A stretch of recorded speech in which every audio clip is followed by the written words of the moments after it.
Hello guys, இன்னைக்கு நான் உங்களுக்காக சூப்பரான ஒரு ஏலியன் படத்தை தான் கொண்டு வந்திருக்கேன். கண்டிப்பா இந்த படம் சூப்பரா இருக்குங்க. எல்லா படத்தையும் அப்படிதான் சொல்றேன்னு நினைக்காதீங்க. ஏன்னா நான் கொண்டு வர படம் எல்லாமே ஒரு சுவாரஸ்யமா இன்ட்ரெஸ்டிங்கா தான் இருக்கும். நம்ம இன்னைக்கு பார்க்க போற படத்துக்கு சொல்றதுக்கு முன்னாடி உங்களுக்கெல்லாம் நான் விஷயம் சொல்ல போறேன். இந்த யூனிவர்ஸ்லயே நம்மளோட பூமியில மட்டும்தான் மனுஷங்க வாழ்றாங்க அப்படிங்கிற விஷயம் உங்க எல்லாருக்குமே தெரியும். ஆனா நம்ம பூமிக்கு வித்தியாசமான ஏதோ ஒரு சிக்னல் வந்திருக்கு. அதை இன்னுமே நாசால ரிசர்ச் பண்ணிட்டு தான் இருக்காங்க. எங்க இந்த சிக்னல் வந்துச்சு அப்படின்னு சொல்லிட்டு யாராலுமே டீகோட் பண்ணவே முடியல. சோ அந்த மாதிரியான ஒரு கதை தான் இப்போ நான் உங்களுக்காக கொண்டு வந்திருக்கேன். ஒரு டிஃப்ரெண்டான சிக்னல் நம்ம பூமியில ஒருத்தருக்கு கிடைக்குது. அந்த சிக்னல் அவர் டீகோட் பண்ணிறாரா, அப்படியே அவர் பண்ணியிருந்தாலும் அதை வச்சு அவர் என்ன பண்ணாரு, ஏலியன்களை பார்த்தாரா, மீட் பண்ணாரா, ஏலியன்கள் கூட கம்யூனிகேட் பண்ணாரா அப்படிங்கறது இந்த படம். எப்படி சுவாரஸ்யமா இருக்குல்ல? சரி வாங்க இன்னைக்கு கதைக்குள்ள நம்ம போலாமா. அண்ட் கதையோட ஸ்டார்டிங் சீன்ல 1979 வருஷத்துல காட்டுறாங்க. இது அலாஸ்கால நடக்கக்கூடிய ஒரு விஷயம். காரல் அப்படிங்கிற ஒருத்தர் அங்க இருக்கிற காட்டுல இருக்கிற மரத்தெல்லாம் கட் பண்றது அவரோட வேலையே. ஒர்க் எல்லாம் முடிஞ்சதுக்கு அப்புறம் அவரும் அவரோட ஃப்ரெண்ட்ஸும் டவுனுக்கு கார்ல கிளம்பி போயிட்டு இருக்காங்க. முன்னாடி இருக்க கார்ல அவரோட ஃப்ரெண்ட்ஸ் எல்லாம் போறாங்க. பின்னாடி தனியா காரல் மட்டும் தனியா அவரோட கார்ல போயிட்டு இருக்காரு. அப்போ முன்னாடி போயிட்டு இருந்தா கார்லோட ஃப்ரெண்ட் இருக்காங்கல்ல, அவங்க எல்லாரும் ஒரு கார்ல போயிட்டு இருந்தாங்களா. அந்த கார் அப்படியே மேல அந்த இடத்துல பறக்குது. என்னடா அது மேல பறக்குது அப்படின்னு சொல்லிட்டு பாக்குறதுக்குள்ளாரியே அந்த கார் பாத்தீங்கன்னா டமால்னு இவரோட கார் மேலேயே தலையில விழுந்துருது. அவங்களோட ஃப்ரெண்ட்ஸ்க்கெல்லாம் என்னாச்சுன்னு சொல்லி பாக்கலான்னு போறாரு. அதுக்குள்ளார வானத்துல பார்த்தா ஒரு UFOங்க. அது அப்படியே பறந்து இவங்க மேலதான் பறந்து வந்துட்டு இருக்கு. அதை பார்த்த கால் பயந்து போய் அப்படியே பின்னாடி ஓடுறாரு. அவரு எங்கதான் ஓடினாலும் அந்த UFO பாத்தீங்கன்னா இவரையே ஃபாலோ பண்ற மாதிரி இருக்கு. அதுக்கப்புறம் பாத்தீங்கன்னா ஒரு ப்ளூ கலர் லைட் இந்த காரல் மேல விழுந்து அப்படியே அவரை அந்த UFOக்குள்ள இழுத்துக்குது. காரலுக்கு என்ன ஆச்சுன்னே சொல்லலங்க. அதுக்கப்புறம் 31 வருஷம் கழிச்சுன்னு காட்டுறாங்க. இப்படியே ஒரு 31 வருஷம் ஓடி போயிடுது. இப்போ 2020 என்ன நடந்துச்சுங்கிறத காட்டுறாங்க. இப்போ ஐசக்னு ஒருத்தரை காட்டுறாங்க. அவரு பாத்தீங்கன்னா நாசா ஓன் பண்ணிருக்க JPL அப்படிங்கிற ஒரு கம்பெனில கம்ப்யூட்டர் இன்ஜினியரா ஒர்க் பண்றாரு. அவரு கூடவே ஒரு ஃப்ரெண்ட் ஒருத்தர் ஒர்க் பண்றாரு. அவரோட பேர் பாத்தீங்கன்னா பெத். இந்த ஒர்க் அவங்க ஜாலியா என்ஜாய் பண்ணி தான் ஒர்க் பண்றாங்க. இந்த பெத் ஒரு ஆடியோ ஃபைல சேட்டலைட்டை யூஸ் பண்ணி சென்ட் பண்ணுவாரு. அத இந்த ஐசக் தான் எங்க இருக்கு அப்படிங்கறத கண்டுபிடிக்கணும். அப்போ இந்த ஐசக் பாத்தீங்கன்னா தெரியாதனமா வேற ஏதோ ஒரு சிக்னலை கண்டுபிடிச்சிடறாரு. அந்த சிக்னல் பாத்தீங்கன்னா கனடால இருந்து வந்துட்டு இருக்கு. இவங்களுக்கு அடிக்கடி இந்த சிக்னல் கிடைச்சிருக்கு. ஆனா அந்த சிக்னலை யார் இவங்களுக்கு அனுப்புறாங்கிற விஷயம் தெரியல. அதுக்கப்புறம் இந்த பெஸ்ஸும் ஐசக்கும் இதை கண்டுக்காம விட்டுறாங்க. அதுக்கப்புறம் அவங்க வேலையை தொடர்ந்து செய்ய ஆரம்பிக்கிறாங்க. ஒரு நாள் ஆபீஸ்ல லேட் நைட்ல இந்த ஐசக் பாத்தீங்கன்னா ரொம்ப தூக்க கண்ணோடு ஒர்க் பண்ணிட்டு இருக்காரு. அப்போ அங்க இருக்கிற சிஸ்டம்ல ஒரு டேட்டா ரிசீவ் ஆகுது. அது என்ன டேட்டா அப்படின்னு இவருக்கு தெரியல. அதை ஓபன் பண்ணி பார்க்கும்போது அது ஃபுல்லா என்கிரிப்டா இருக்கும். அதை நம்மளால படிக்கவே முடியாது. சரி அது எங்க இருந்து தான் வந்துச்சு அப்படின்னு சொல்லி செக் பண்ணலாம்னு பார்த்தா அன்னோன் ஆரிஜின் அப்படின்னு சொல்லிட்டு ஒரு எரர் ஒன்னு வேற வருது. சோ இந்த டேட்டா எங்க இருந்து வந்துச்சு அப்படிங்கிற விஷயம் அவருக்கு சுத்தமா ஒரு ஐடியாவே கிடையாது. வழக்கம் போல இதுவும் ஏதாவது சம் கைண்ட் ஆஃப் எரரா இருக்கும், இல்லாட்டி வைரஸா இருக்கும்னு சொல்லிட்டு அதை அப்படியே இக்னோர் பண்ணிடுறாரு. இந்த ஐசக்கு பாத்தீங்கன்னா மென்டலி ஒரு இஷ்யூ இருக்குங்க. அவரு ரொம்ப அதிகமா சீக்கிரமாவே சின்ன சின்ன விஷயங்களுக்கு ஸ்ட்ரெஸ் ஆயிடுவாரு. சோ அவங்களோட டாக்டர் என்ன சொல்றாங்களோ அதை தான் இவர் செய்வாரு. ஐசக், நான் சொல்றத நீ பண்ண அப்படின்னா நீ பெட்டரா ஃபீல் பண்ணுவ. உனக்கு பிடிச்ச இடத்துக்கு போ, உன்னை நீயே வீடியோ எடுத்துக்கோ. உன் மனசுல என்னெல்லாம் தோணுதோ அதெல்லாம் நீ அந்த வீடியோல சொல்லணும். ரொம்ப எல்லாம் வேணாம், ஒரு நாளைக்கு 5 நிமிஷம் நீ அந்த விஷயத்த பண்ணா போதும். உன் மைண்ட் ரொம்பவே மாறிடும். நீ ஃப்ரீயா ரிலாக்ஸா ஒர்க் பண்ணலாம் அப்படின்னு டாக்டர் சொல்லவும், சோ டாக்டர் சொன்ன மாதிரி இவரும் ஒரு நாளைக்கு 5 நிமிஷம் ஒதுக்கி அவரும் வீடியோ எடுக்க ஆரம்பிக்கிறாரு. வீடியோல ஏதாச்சும் நல்ல விதமா பேசுவார்னு பார்த்தா செத்து போன அவங்க அம்மா அப்பா கிட்ட பேசிட்டு இருக்காரு. அதுக்கப்புறம் டைமென்ஷன் அது இதுன்னு சொல்லிட்டு நிறைய விஷயங்களை பேசுறாரு. வாய்க்கு வந்தபடி எல்லாம் பேசுறாரு. அதுக்கப்புறம் ஹைக்கிங் போறன்ற பேர்ல மலை உச்சில போய் நின்னுக்கிட்டு அங்கேயும் கேமராவை யூஸ் பண்ணி டாக்டர் சும்மா ஒரு பேச்சுக்கு தாங்க சொல்லியிருப்பாரு வீடியோ எடுங்க உங்களோட ஸ்ட்ரெஸ் போயிடும்ட்டு. இவன் வீடியோ எடுக்கிறதே ஒரு ஸ்ட்ரெஸ்ஸா தான் நமக்கு ஃபீல் ஆகுது.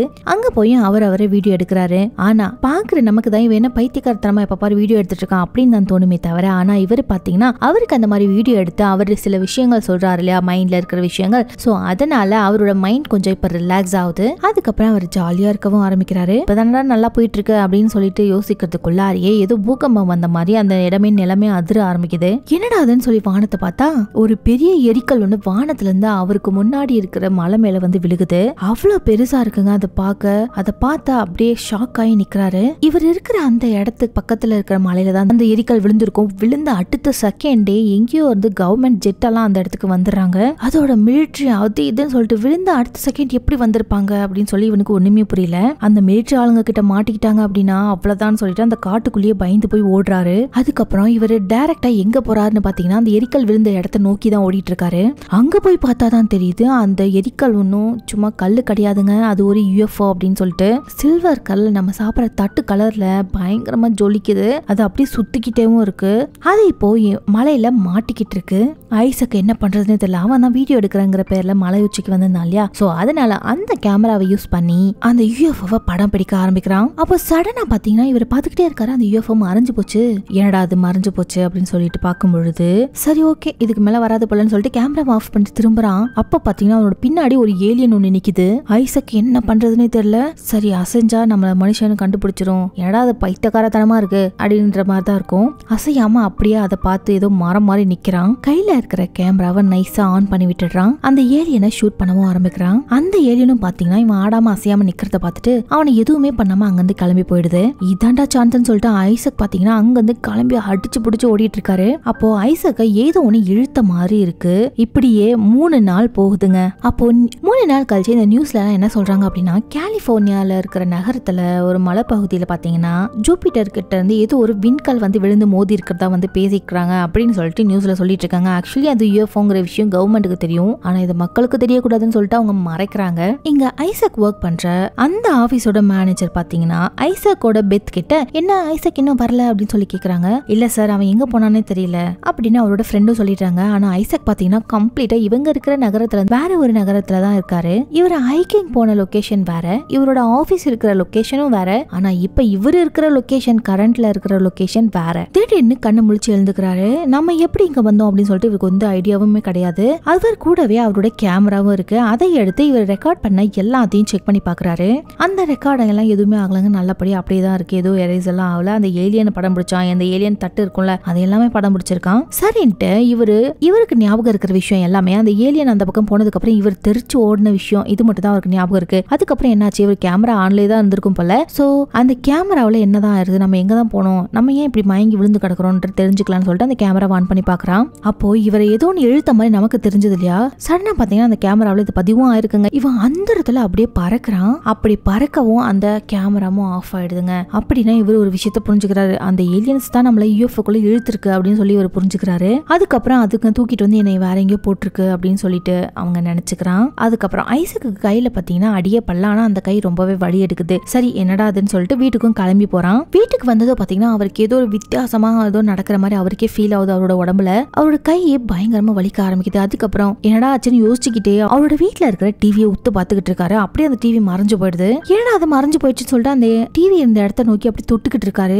ஏதோ டிஃபரெண்டா ஃபீல் ஆகுது. அவர் கைக்கும் அந்த டிவிக்கும் ஏதோ ஒரு சம்பந்தம் இருக்கிற மாதிரி அப்படி ஃபீல் ஆகுது. அப்புறம் கொஞ்ச நேரம் கழிச்சு அந்த டிவியும் அந்த பழையபடி அந்த இடத்துக்கே வந்துருது. ஐயோ நம்ம ஏலியன் ஸ்பேஸ்ஷிப்குள்ள போயிட்டு வந்ததுக்கு அப்புறம் நமக்கு மனப்பிராந்தி ஏதோ பைத்தியம் பிடிச்சிருச்சு போல, அந்த டிவி அங்கேயே தான் இருக்கு, நமக்கு தான் ஏதோ லூஸ் தனமோ அப்படின்னு சொல்லிட்டு அவரையே பயம்படுத்திக்கிறாரு. பக்கத்துல இவரோட கேமராவும் இருக்கு. அந்த கேமராவை இவரு போக்கஸ் பண்ண ஆரம்பிக்கிறாரு. டிவியே நடந்த மாதிரி இதே மாதிரி ஆகுமா அப்படின்னு சொல்லிட்டு கேமராவை இப்ப போக்கஸ் பண்றாரு. அதே மாதிரி கேமராவும் மறைஞ்சு போயிடுது. திரும்பவும் அந்த கேமரா இருந்த இடத்துல கையை வச்சு போக்கஸ் பண்ண ஆரம்பிக்கிறாரு. அகைன் அந்த கேமரா அந்த இடத்துக்கே வந்துருது. இங்க என்ன நடக்குதுன்னு சொல்லி அவருக்கு ஒண்ணுமே புரியல. இத பாக்குற நமக்கு புரியுது அவருக்கு ஏதோ ஒரு சூப்பர் பவர் கிடைச்சிருக்குன்னு சொல்லிட்டு. அதுவும் இல்லாம இந்த சூப்பர் பவர் கிடைச்சிருந்தாலும் அவருக்கு கை பயங்கரமா வலிக்குது. அதனால இவர் டாக்டர் மீட் பண்ண போறாரு. எனக்கு கை ரொம்ப வலிக்குதுங்கிறதுக்காக. அப்போ டாக்டர் கிட்ட போன அவரு அந்த டாக்டர் இவரோட கையை ஸ்கேன் பண்ணி பாக்குறாங்க. அப்பதாங்க இவருக்கு ஒரு சரியான ஸ்ட்ரேஞ்சான ஒரு விஷயம் ஒன்று சிக்குது. அவரோட கை பாத்தீங்கன்னா பிராக்சர் ஆயிருக்கு.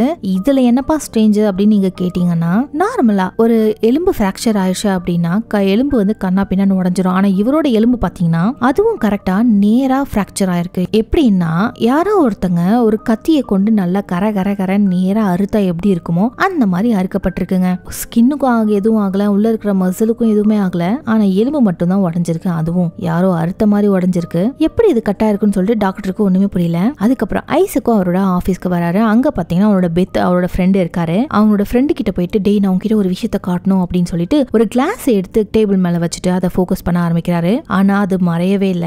ஆனா இருந்தாலும் ஐசக் பயங்கர போக்கஸ் பண்ணி அந்த கிளாஸை மறைய வைக்க ட்ரை பண்றான் அவனோட ஃப்ரெண்டுக்கு காட்டுறதுக்காக. அதுக்கப்புறம் அந்த கிளாஸை மறையவும் வச்சிடறாரு. பாத்தியா அந்த கிளாஸை நான் மறைய வச்சுட்டேன் அப்படின்னு சொல்லி அவரோட ஃப்ரெண்டு கிட்ட சொல்றான். அந்த பெத் பாத்தீங்கன்னா என்னது மறைய வச்சிட்டியா, டேய் அந்த கிளாஸ் இங்க தான்டா இருக்கு அப்படின்னு சொல்லிட்டு அந்த கிளாஸை அவர் எடுத்து காட்டுறாரு. ஆனா பெத் கண்ணுக்கு மட்டும்தான் அந்த கிளாஸ் தெரியுதே தவிர நம்ம ஐசக் கண்ணுக்கு அந்த கிளாஸ் தெரியவே இல்ல. அவர் தொட்ட உடனே அந்த கிளாஸ் நம்ம ஐசக் கண்ணுக்கும் தெரிய ஆரம்பிச்சிருச்சு. அப்படின்னா நம்ம கண்ணுக்கு மட்டும்தான் அந்த கிளாஸ் தெரிய மாட்டேங்குது, மத்தவங்க கண்ணுக்கு அது மறையல, அப்படியேதான் இருக்கு அப்படின்னு சொல்லி இவர் புரிஞ்சுக்கிறாரு. சரி நம்ம எடுத்த வீடியோ வச்சு காட்டுவோம் அப்படின்னு சொல்லிட்டு பெத் கிட்ட அந்த வீடியோவை காட்டுறான். பெக் அதை பார்த்துட்டு டேய் இதெல்லாம் உண்மையா, எனக்கு என்னமோ நீ ஏதாவது வீடியோ ட்ரிக் பண்ணிருக்கே, இதென்ன புது கண்டுபிடிப்பா உன்னோட கண்டுபிடிப்பா அப்படின்னு சொல்லி கேக்குறான். ஹைக்கிங் போனப்ப இதை இதை நான் பார்த்தேன் அப்படின்னு சொல்றான். சரி என்னதான் நம்ம ஐசக் சொன்னாலும் இந்த பெத் நம்புற மாதிரியே இல்லன்னு ஏதோ வீடியோ ட்ரிக் தான் பண்ணிருக்க அப்படின்னு சொல்லி நம்புறான். ஆனா அதெல்லாம் விடுறா, நீ 3 நாளா எங்கதான் போய் தொலைஞ்ச? நம்ம மேனேஜர் வேற கத்துன்னு கத்திக்கிட்டு இருந்தான். என்னது 3 நாளா? டேய் நேத்து தானே நான் ஹைக்கிங் போறேன்னு சொல்லிட்டு போனேன். நேத்தா? டேய் நீ காணாம போய் 3 நாள் ஆகுதுடா. ஹைக்கிங் போறேன்னு சொல்லி போயிட்டு 3 நாள் கழிச்சு வந்திருக்க. இல்லடா இதுக்கு வாய்ப்பு இல்லனா, நான் நேத்து தானே போனேன், எனக்கு 3 நாள் நடந்த எந்த விஷயமும் ஞாபகமே இல்லடா அப்படின்னு சொல்லிட்டு இருக்கான். அப்படின்னா இந்த ஏலியன் ஸ்பேஸ்ஷிப்குள்ளார நம்ம ஐசக் பாத்தீங்கன்னா 3 நாளா இருந்திருக்காரு. ஆனா ஐசக்கு ஏதோ கொஞ்ச நேரத்திலேயே அவர் திரும்பி வந்துட்ட மாதிரி தான் ஃபீல் ஆகுது. சயின்ஸ் மேகசின் சொல்லிட்டு ஒரு வெப்சைட் இருக்கு. அந்த வெப்சைட்ல இப்ப விழுந்த அந்த விண்கல், அதாவது UFO, அது ஒருத்தர் செல்போன்ல வீடியோ எடுத்து வச்சிருக்காரு. அதை அந்த வெப்சைட்ல போஸ்ட் பண்ணிருக்காங்க. சோ மில்லியன் கணக்கான வியூஸ் வந்திருக்குங்க. இந்த விஷயம் ஐசக்கு தெரிய வந்த உடனே அவர் அந்த வெப்சைட்டுக்கு போயிட்டு அவர் எடுத்த அந்த ஃபுட்டேஜ், இந்த ஏலியன் UFO அதுக்கப்புறம் ஏலியனையே ஒரு வீடியோ எடுத்தார் இல்லையா, அந்த ஃபுட்டேஜ் உட்பட எல்லாத்தையுமே அப்லோட் பண்றாரு. அப்லோட் பண்ண கொஞ்ச நேரத்திலே வியூஸ் ஏற ஆரம்பிக்குது. அடுத்த நாளும் ஆகுது, இவருக்கு ஒரு கால் ஒன்று வருது. ஒரு டிவி ஸ்டேஷன்ல இருந்து கால் வருது. சார் நீங்க தானே ஐசக், உங்களோட வீடியோ செம்ம வைரலா போயிட்டு இருக்கு, உங்களை ஒரு பேட்டி எடுக்கலான்னு இருக்கோம், எங்க சேனலுக்கு வரீங்களான்னு சொல்லி கூப்பிடுறாங்க. ஐசக்கும் சரி ஓகேன்னு சொல்றாரு. ஐசக்கு ரொம்பவே குஷி ஆயிடுது. சே நம்ம போட்ட வீடியோ இவ்வளவு வைரல் ஆயிடுச்சு அப்படின்னு சொல்லிட்டு உடனே ஓடி போயிட்டு அந்த வெப்சைட் ஓபன் பண்ணி பாக்குறாங்க. 1 மில்லியன் வியூஸ் வரப்போகுது. ஐசக்கு பாத்தீங்கன்னா மெயில் பாக்ஸ் குவிஞ்சு தள்ளிடுச்சு. அதுவும் இல்லாம கமெண்ட்ஸும் செக் பண்ணி பாக்குறாங்க. என்னடா அது, இந்த மாதிரி ஒரு வீடியோவை நான் பார்த்ததே இல்ல, ஏலியன்ஸ் எல்லாம் உண்மையில இருக்காங்க அப்படின்னு சொல்லிட்டு எல்லாருமே பாசிட்டிவ் கமெண்ட்ஸும் இருக்கு. அதே சமயத்துல நிறைய நெகட்டிவ் கமெண்ட்ஸும் இருக்கு. பைத்தியக்காரத்தனமா இருக்கு, இது ஒரு ஃபேக் வீடியோ, நீ தான் எங்கதோ ஏமாத்துற அப்படி இப்படின்னு சொல்லிட்டு நிறைய கமெண்ட்ஸ், பிளாட் கமெண்ட்ஸும் இருக்கு. சோ ஐசக் கூட இந்த வீடியோவை பார்த்துட்டு கொஞ்சம் பேர் நம்புறாங்க, ஒரு சிலர் நம்பல. சரின்ட்டு ஒர்க்குக்கு கிளம்பி அவர் போகும்பொழுது போற வழியெல்லாம் பாத்தீங்கன்னா அவருக்கு போன் கால் வந்துகிட்டே இருக்கு. நியூஸ் சேனல்ல இருந்து வந்துட்டு இருக்கு, இன்டர்வியூ சேனல்ல இருந்து வந்துட்டு இருக்கு, நீங்க எனக்கு இன்டர்வியூ கொடுக்கணும்னு சொல்லிட்டு நிறைய கால்ஸ் வந்துட்டே இருக்கு. ஃபர்ஸ்ட் கால் பண்ண அந்த நியூஸ் சேனலுக்கு போறாரு. அங்க போட்டு அவரை பேட்டி எடுக்கவும் ஆரம்பிக்கிறாங்க. லைவா டிவில டெலிகாஸ்டும் ஆயிட்டு இருக்கு. கூடவே அந்த இன்டர்வியூல ஐசக் எடுத்த அந்த வீடியோவையுமே பிளே பண்றாங்க. அதுக்கப்புறம் சொல்லுங்க ஐசக், இந்த வீடியோவை நீங்க எப்படி எடுத்தீங்க? ஐசக்கும் நடந்த எல்லா விஷயத்தையும் சொல்றாரு. ஆனா அந்த ரிப்போர்ட்டர் லேடி இருக்காங்கல்ல, அவங்க ஐசக் பண்ண எல்லாமே ஃபேக் மாதிரி. ஐசக் நீங்க ஒரு கம்ப்யூட்டர் இன்ஜினியர், நீங்க நினைச்சிருந்தா உங்க சிஸ்டம்லயே இந்த வீடியோவை உருவாக்கி இருக்கலாம், இதை உண்மைன்னு நாங்க எப்படி நம்புறது? அவனை கிராஸ் கொஸ்டின் கேக்குறாங்க. அதுக்கு ஐசக் பாத்தீங்கன்னா இது ஒண்ணு ஃபேக் கிடையாது, இது உண்மைதான் அப்படின்னு ஐசக் எவ்வளவோ சொல்ல ட்ரை பண்றாரு. ஆனா அந்த ரிப்போர்ட்டர் பொம்பளை நம்புற மாதிரியே இல்ல. அதுக்கப்புறம் அந்த பொம்பளை என்ன சொல்றானா, இங்க பாருங்க மக்களே, ஐசக் எடுத்த வீடியோ உண்மையானதா பொய்யானதா அப்படின்னு சொல்லிட்டு இவரோட வெப்சைட்ல வந்து கமெண்ட் பண்ணுங்க அப்படின்னு சொல்லிட்டு அந்த பேட்டியும் முடிக்கிறாங்க. கடைசியில பாத்தீங்கன்னா ஐசக் பண்ணது ஒரு ஃபேக் வீடியோ அப்படிங்கறத மக்களுக்கு நம்ப வைக்கணும் அப்படிங்கிறதுக்காக ஐசக்கோட ஸ்கூல்ல படிச்ச ஃப்ரெண்ட்ஸ், இன்னும் அவனுக்கு தெரிஞ்சவங்க அப்படின்னு சொல்லிட்டு எல்லாரையும் கூட்டு வந்து பேட்டி அடிக்கிறாங்க. எல்லாரும் என்ன சொல்றாங்கன்னா, ஐசக் எனக்கு சின்ன வயசுல இருந்து தெரியும், அவனுக்கு வந்து இந்த எடிட் பண்றது இந்த மாதிரி விஷயங்கள ரொம்பவே இன்ட்ரெஸ்ட் இருக்கும், எனக்கு தெரிஞ்சு இதை இவன் ரொம்ப சூப்பராகவே உருவாக்கிறான் அப்படின்னு சொல்லியும் கமெண்ட் பண்றாங்க அப்படின்னு அந்த பேட்டியில அவனோட ஃப்ரெண்ட்ஸும் சொல்றாங்க. அதுக்கப்புறம் சினிமால VFX பண்றவங்க எல்லாம் இந்த வீடியோவை பார்த்துட்டு இந்த ஃபேக் வீடியோவை செம்மையா சூப்பரா பண்ணிருக்காங்க, கண்டிப்பா அவங்களுக்கு திறமை இருக்குன்னே சொல்லலாம், எங்களோட இண்டஸ்ட்ரியில அவனுக்கு சரியான வேலை இருக்கு அப்படி இப்படின்னு சொல்லிட்டு இப்படியே ஒரு உண்மையான ஒரு விஷயத்த ஃபேக்குன்னு இந்த மீடியாக்காரங்க ஃப்ரேம் பண்ணிட்டாங்க. மக்கள் யாருமே இப்ப பொய் பொய் பொய் அப்படிங்கிற விஷயத்த கேட்டு கேட்டு கேட்டு பேட்டி மூலமா ஐசக்கை இப்ப யாருமே நம்பல. இவன் போட்ட வீடியோ ஃபேக் அப்படிங்கிற சொல்லிட்டு மக்கள் எல்லாம் நம்ப ஆரம்பிச்சிட்டாங்க 100%. ஆனா ஒரு சிலர் அந்த ஐசக் சொன்ன விஷயத்த, ஐசக்கோட வீடியோவை நம்ப ஆரம்பிக்கிறாங்க. அப்போ ஐசக் பாத்தீங்கன்னா ரோட்ல போகவே முடியலங்க. கேமராவை எடுத்துக்கிட்டு அவனை பின் தொடர்ந்து வந்துட்டே இருக்காங்க. சார் ஏலியன் எப்படி இருக்க, ரொம்ப நல்லா இருக்கா, எங்களுக்காக அடுத்த வீடியோ எப்ப வரும் அப்படி இப்படின்னா அவனை பயங்கரமா கிண்டல் பண்றாங்க.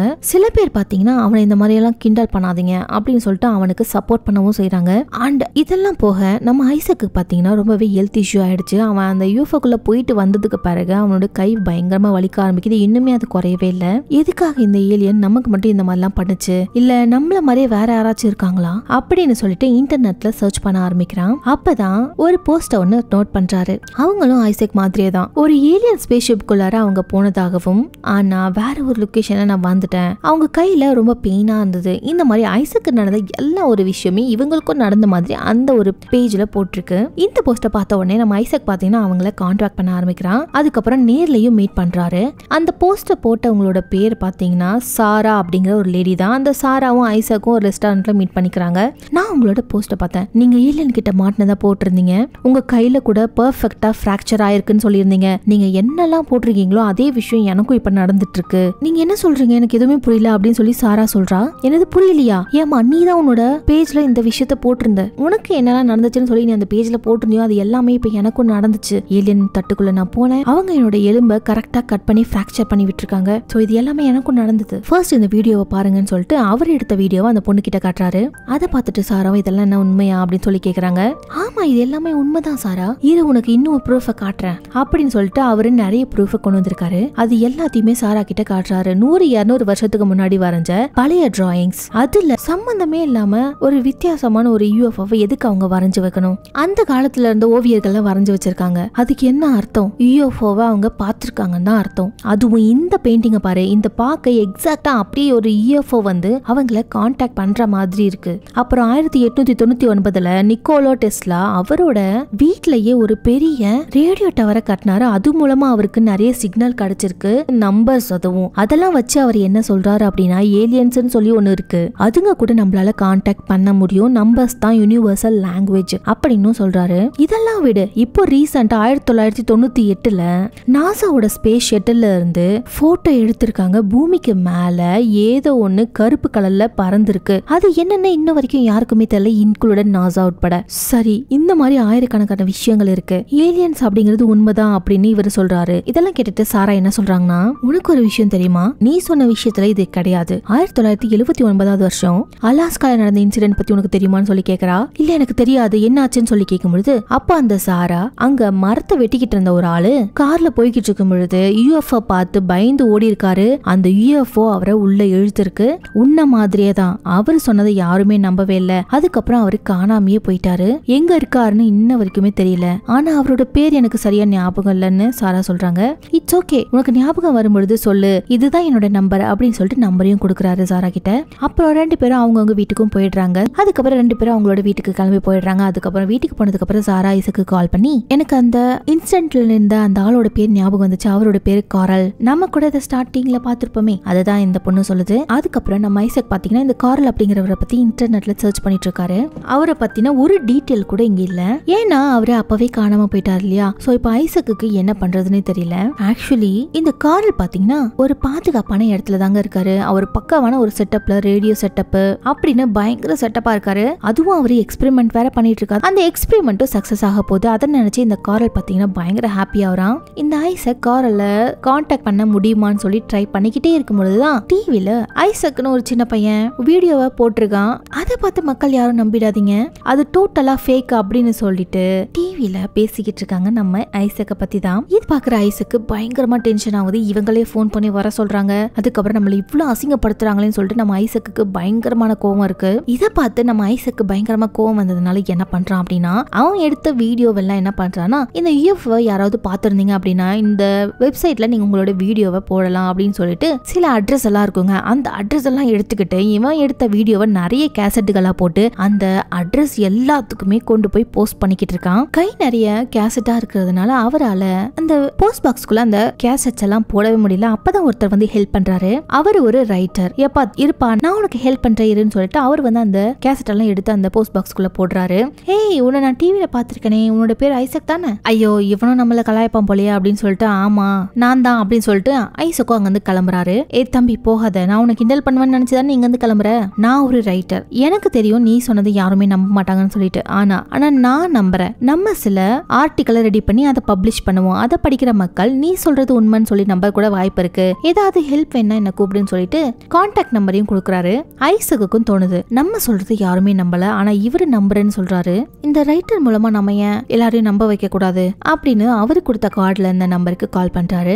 அப்புறம் அப்பாயின்மெண்ட்டையும் வாங்கிட்டு அந்த இடத்துக்கு கிளம்பியும் போறான். அங்க போனதும் அந்த ரைட்டர் என்ன சொல்றாருன்னா, சரிப்பா உனக்கு நான் என்ன ஹெல்ப் பண்ணும் அப்படின்னு சொல்லி கேக்குறாரு. அதான் நீங்க தான் சொன்னீங்கல்ல சார், நம்ம ஒரு ஆர்டிக்கல் எழுதலாம், அதை பப்ளிஷ் பண்ணுவோம், மக்கள் எல்லாம் நம்புவாங்க, சோ அதை தான் பண்ணலாம்னு வந்திருக்கேன்னு சொல்றான். ஐசக் நீ சொல்றது உண்மைதான் சொல்லி மக்களை நம்பணும்னா நம்ம கிட்ட ஸ்ட்ராங்கான எவிடன்ஸ் இருக்கணும். நீ சொல்றது உண்மைதானே அப்படின்னா ஒரு லை டிடெக்டர்ல நம்ம டெஸ்ட் எடுப்போம். அதுல நீ சொல்றது உண்மையா பொய்யாங்கிற விஷயம் கண்டிப்பா தெரிஞ்சிடும். சப்போஸ் அது உண்மையா இருந்ததுன்னா அதை நம்ம ஒரு ஆர்டிக்கலா போடலாம், நிறைய பேர் நம்புவாங்கன்னு சொல்றாரு. ஐசக்குக்கும் இந்த ஐடியா ரொம்பவே ஓகேன்னு தோணுது. அவனும் சரின்னு சொல்லிட்டு டெஸ்ட்டுக்கு ரெடி ஆகுறான். ஸ்டார்டிங்ல அந்த ரைட்டர் பாத்தீங்கன்னா நார்மலான கொஸ்டின்ஸ் தான் கேக்குறாரு. உங்க பேரு ஐசக் தானே, நம்ம இப்ப அமெரிக்கால தானே இருக்கோம், நீங்க மனுஷனா அப்படின்னு சில்லித்தனமா கேட்டுட்டு இருக்காரு. அதுக்கு ஐசக்கும் ஆமா இல்லன்னு சொல்லி பதில் சொல்லிட்டு இருக்கான். அதுக்கப்புறம் அந்த ரைட்டர் கொஸ்டினுக்கு வந்துட்டாருங்க. நீங்க ஏலியனை பாத்தீங்களா, ஏலியன் உங்களை கொண்டு போச்சா அப்படின்னு கேட்கும் பொழுது அதுக்கு அவர் ஆமான்னு சொல்றாரு. அந்த டெஸ்ட்லயும் அவர் சொல்றது எல்லாமே உண்மைன்னு தெரிய வருது. ஆகுது. இந்த ரைட்டர் முகமே இப்ப மாறி போச்சு. ஒரு நிமிஷம் இருப்பா, நான் வந்துடுறேன் அப்படின்னு சொல்லிட்டு அங்க இருந்து அந்த ரைட்டரும் கிளம்பி போயிடுறாரு. என்ன ஆச்சு இந்த ஆளுக்கு, எங்க போறான்னு சொல்லிட்டு ஐசக்கு அங்கேயே வெயிட் பண்ணும் பொழுதுதான் திடீர்னு மென் இன் பிளாக்ல வர ஏஜென்ட்ஸ் மாதிரி 2 பேர் வரானுங்க. அவங்க ஐசக்க பிடிக்க ட்ரை பண்றாங்க. ஐசக் அவங்க கிட்ட இருந்து தப்பிச்சு வேகமா ஓடிட்டு இருக்கான். இருந்தாலும் ஒரு லேசர் கண்ணை வச்சு நம்ம ஐசக்க ஷூட் பண்ணி பிடிச்சிடுறாங்க. இப்போ ஐசக் கண் முழிச்சு பாக்குறான். அவர் ஒரு லேப்ல இருக்காரு. அவருக்கு பக்கத்துலயே 2 ரோபோட் இருக்கு. அந்த 2மே மனுஷங்க மாதிரி தான், ரொம்பவே ஹைடெக் ஆனது. ஐசக் முன்னாடி ஒரு மானிட்டர் இருக்கு. அதுல அந்த ரைட்டர் தாங்க பேசுறாங்க. இப்போ அவர் பாத்தீங்கன்னா கோட் சூட்டெல்லாம் மாட்டிக்கிட்டு ரொம்ப டிப்டாப்பா இருக்காரு. அவர் என்ன சொல்றாருன்னா, ஹாய் ஐசக், என்னோட பேரு ஏஜென்ட் கிரேவ். நம்ம சொசைட்டியோட ஃபியூச்சரே நீ சொல்ற பதில தான் இருக்கு. உனக்கு ஏதாவது இன்ஃபர்மேஷன் தெரியுமா? இந்த ஐசக் பாத்தீங்கன்னா அந்த ஏஜென்ட் கிரேவ் என்ன சொல்றாருன்னு ஒண்ணுமே புரியல. ஐசக் ஃபர்ஸ்ட் உன்ன ஒரு சில டெஸ்ட்லாம் எடுக்கணும், அதுக்கு நீ ஒத்துழைச்சினா யாருக்கும் எந்த ஒரு ப்ராப்ளமும் இல்ல அப்படின்னு சொல்லி பக்கத்து ரூம்ல ஒரு மிஷினை கொண்டு வந்து வச்சுட்டு அதுல பாத்தீங்கன்னா ரொம்ப மைன்யூட்டான சேஞ்சஸ் எல்லாம் நம்மளால பார்க்க முடியும். சோ ஐசக்க ஃபோக்கஸ் பண்ண சொல்லி சொல்றாங்க. சோ ஐசக் கிட்ட ஏதாவது ஒரு பவர் இருந்தாலோ அந்த மிஷின்ல ஈஸியா காட்டி கொடுத்துரும். ஐசக்கும் ஃபோக்கஸ் பண்றாரு. பார்த்தா அதுல எந்த ஒரு சேஞ்சஸுமே வரல. அதே மாதிரி 2-3 டெஸ்ட் எடுக்கிறாங்க. அந்த டெஸ்டோட ரிசல்ட்ல ஐசக்கு எந்த ஒரு பவரும் இல்லன்னு தெரிய வருது. சரி ஓகே ஐசக், உனக்கு இந்த கார்ல தெரியுமா? கார்ல கான்டாக்ட் பண்ண நீ ட்ரை பண்ணிருக்க. அவரு எங்க இருக்காருங்கிற விஷயம் உனக்கு தெரியும்னு நினைக்கிறேன். எங்க இருக்காருன்னு ஒழுங்கு மரியாதையா சொல்லுன்னு மிரட்டுறாங்க. ஆனா ஐசக் பாத்தீங்கன்னா கார்ல கான்டாக்ட் பண்ண ட்ரை பண்ணாரே தவிர அவருக்கு கார்ல எங்க இருக்காங்க அப்படிங்கிற விஷயம் தெரியாது. அதோட சாராவையும் பிடிச்சு கொண்டு வந்துட்டாங்க. இவருக்கு ரொம்ப டென்ஷன் ஆகுது. அங்க இருந்து தப்பிக்க ட்ரை பண்றாரு. ஆனா அந்த ரோபோட்ஸ் எல்லாம் பாத்தீங்க வந்து தடுக்குதுங்க. கையில ஒரு ஸ்ட்ராங்கான இரும்பை எடுத்து அந்த ரோபோட்டோட மண்டையை பொளக்குறாரு. அந்த மண்டை உடைஞ்சு ஏதோ எல்லோ கலர்ல அப்படியே கொட்டுது தண்ணி மாதிரி. அப்புறம் ஐசக் அக்கந்து தப்பிச்சு வேகமா ஓடுறாரு. ஒரு ரூம்ல சாரா மாட்டிட்டு இருக்கத்தையும் பாக்குறாரு. அந்த ரூம் ஓபன் பண்ண ட்ரை பண்றாரு. ஆனா அது ஓபனே ஆகல. கையால ஜஸ்ட் இப்படின்னு பண்றாரு. அந்த டோர் சடனா ஓபன் ஆயிடுது. அப்புறம் சாராவையும் காப்பாத்திக்கிட்டு அங்கிருந்து வேகமா ஓடிட்டு இருக்காங்க. பின்னாடில இருந்து இன்னும் சில ஆபீசர்ஸ் எல்லாம் ஓடி வந்துட்டு இருக்காங்க.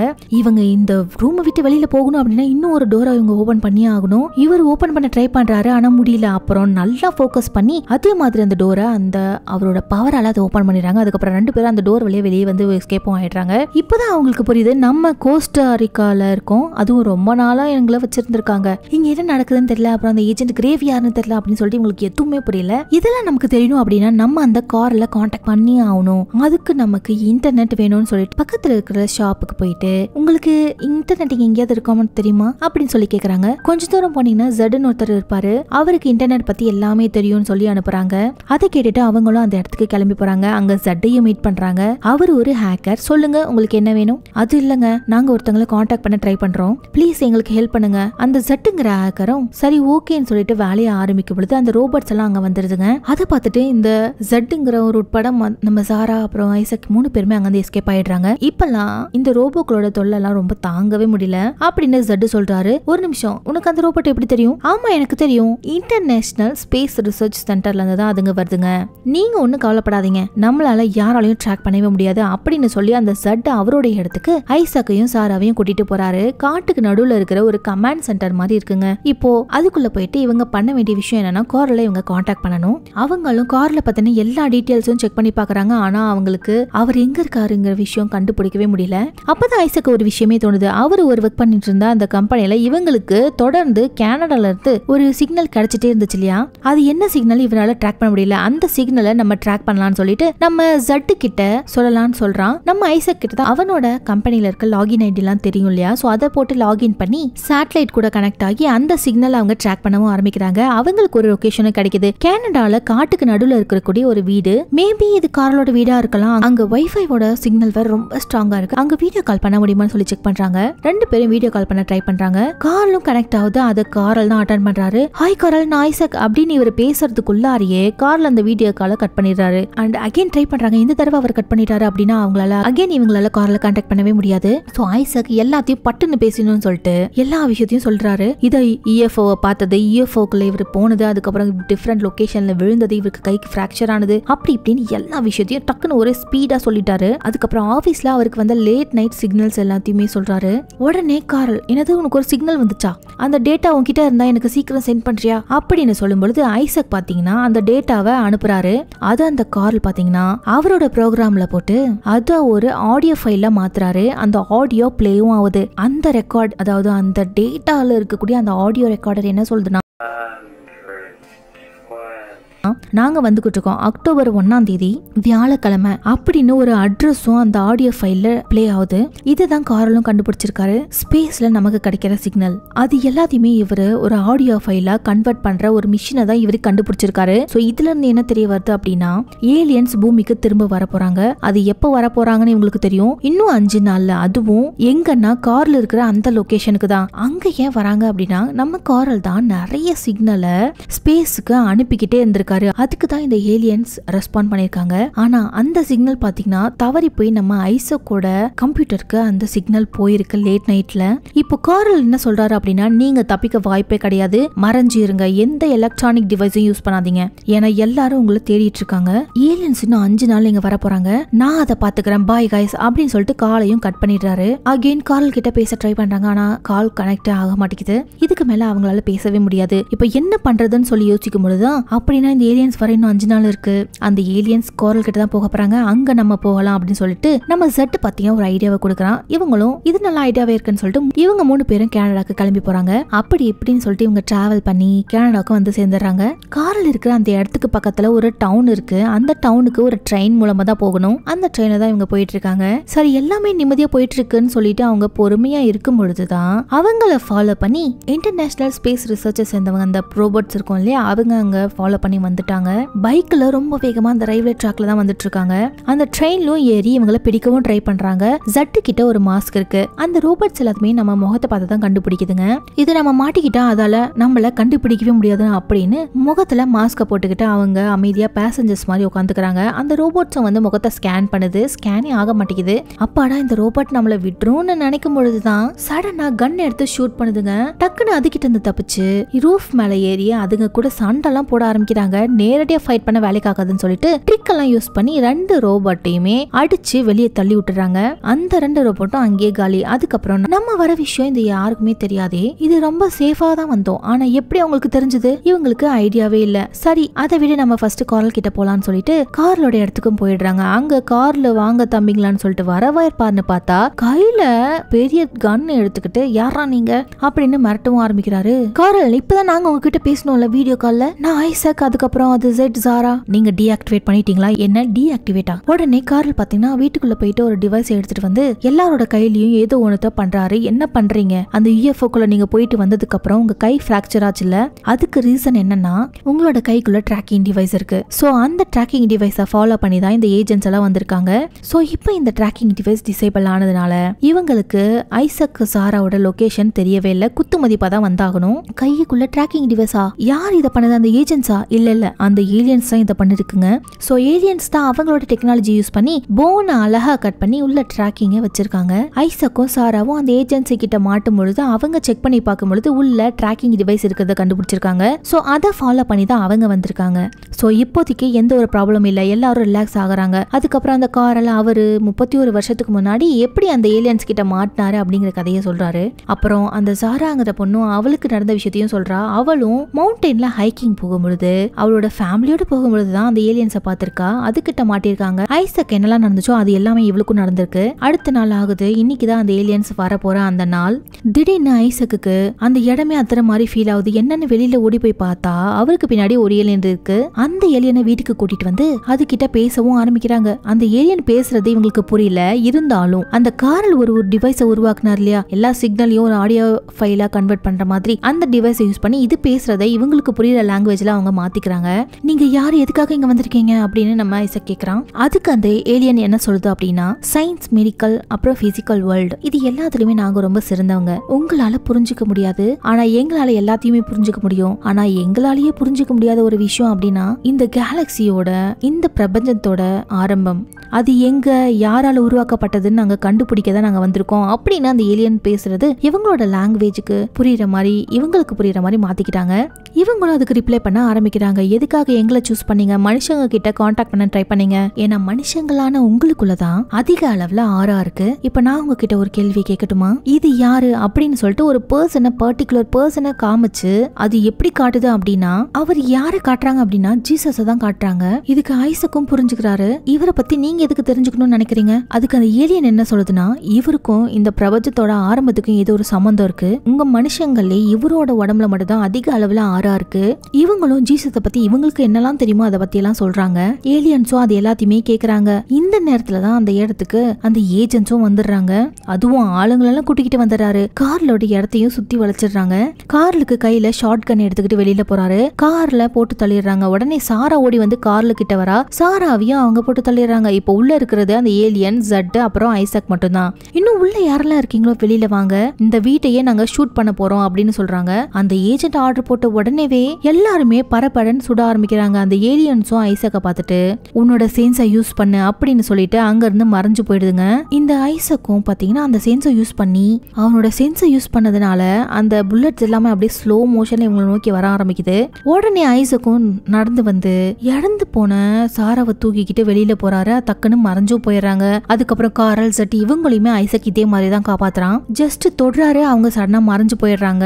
அவங்க மேல சின்னதா ஒரு புல்லட் கூட படல, அப்படியே அழகா மறைஞ்சும் போயிடுறாங்க நம்ம ஐசக்கோட பவர்னால. அதுக்கப்புறம் அந்த ஏலியன்ஸ் வந்து இறந்து போன சாரா கார்லுக்கு திரும்பவும் உயிர் கொடுக்குறாங்க. அதுக்கப்புறம் 2 பேரும் உயிரோடையும் வந்துடுறாங்க.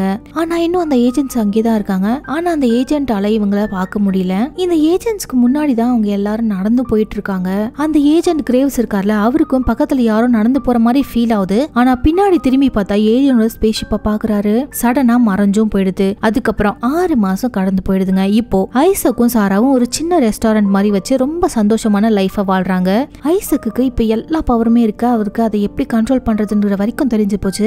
காஃபி கப்பை எடுக்கிறதுக்கு கூட அவரோட பவரை யூஸ் பண்ணி தான் எடுக்கிறாரு. அதுக்கப்புறம் கார்லும் ஜெட்டும் சேர்ந்து ஒரு நியூ ஏஜென்சியவே ஆரம்பிக்கிறாங்க. அவங்களும் அவங்களோட லைஃபை சந்தோஷமா வாழ்ந்துட்டு இருக்காங்க. அப்புறம் அந்த ஏஜென்ட் கிரேவ் இருக்கார் இல்லையா, அவர் பண்ண வேலைக்கு அவரை வேலையை விட்டு தூக்கிடுறாங்க. இந்த இடத்துலயே ப்ராக்சிமிட்டி அப்படிங்கிற இந்த படமும் முடியுது. இப்போ இந்த படத்துல என்னதான் சொல்ல வராங்க அப்படின்னா, இந்த மெடிசன் சயின்ஸ் அப்படின்னு சொல்லிட்டு இந்த ஏலியன்ஸ்க்கு எல்லாமே தெரியும்னு சொல்றாங்க.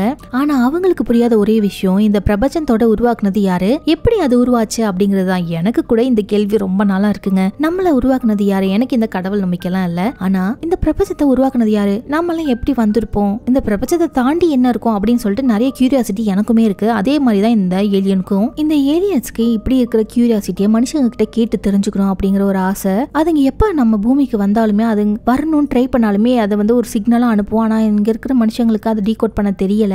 அப்படியே அதுங்க வந்து யார்கிட்ட பேசலாம் ட்ரை பண்ணாலும் பயந்து ஓடதான் செய்யறாங்களே தவிர யாருமே அதுங்க கிட்ட நின்று பேசுற மாதிரி இல்ல. சரி, எதுக்காக இதுங்க அந்த உடம்புல ட்ராக் டிவைஸை ஃபிக்ஸ் பண்ணிருக்கு அப்படின்னா, ஹியூமன்ஸை பத்தி அவங்க இன்னும் தெரிஞ்சுக்கிறதுக்காக தான் அதை ஃபிக்ஸ் பண்ணிருக்காங்க. ஏன்னா மனுஷங்களுக்குள்ள ஆறா இருக்கு. இந்த யூனிவர்ஸ்லயே ஹியூமன்ஸ்க்கு மட்டும்தான் அதிக ஆறா இருக்கு. அதுவும் இல்லாம நம்மளை விட ஜீசஸ்க்கு ரொம்ப அதிகமா இருக்குன்னு தெரியும். அதுவும் இல்லாம அவருக்கு நிறைய ஆறா இருக்குன்னு தெரிஞ்சுட்டா ஜீசஸ் தேடிதான் அதுங்க இங்க வந்திருக்குங்க. இந்த காரல் பாத்தீங்கன்னா ஏலியன்ஸோட லாங்குவேஜ் தெரிஞ்சுக்கிறதுக்காக ஒரு டிவைஸ் ரொம்ப 30 வருஷமா கண்டுபிடிச்சிருந்திருக்காரு. அதோட ரிசல்ட் அவங்களுக்கு இப்பதான் கிடைச்சிருக்கு. சோ அது மூலமா இப்போ அவங்க ஜீசஸை பத்தியும் தெரிஞ்சுக்கிட்டாங்க. சோ இதுதாங்க இந்த படத்தோட முழு கதையே. இந்த படம் எப்படி இருந்துச்சுன்னு சொல்லிட்டு கீழே கமெண்ட் பண்ணுங்க. அண்ட் இந்த படம் உங்களுக்கு ரொம்ப பிடிச்சிருந்ததுன்னா ஒரு லைக் பண்ணிட்டு அப்படியே நம்மளோட சேனலை சப்ஸ்கிரைப் பண்ணிக்கோங்க. அண்ட் இதே மாதிரி இன்ட்ரெஸ்டிங்கான வேற ஒரு படத்தோட உங்களை வந்து சந்திக்கிறேன். Until then, bye bye. Thank you.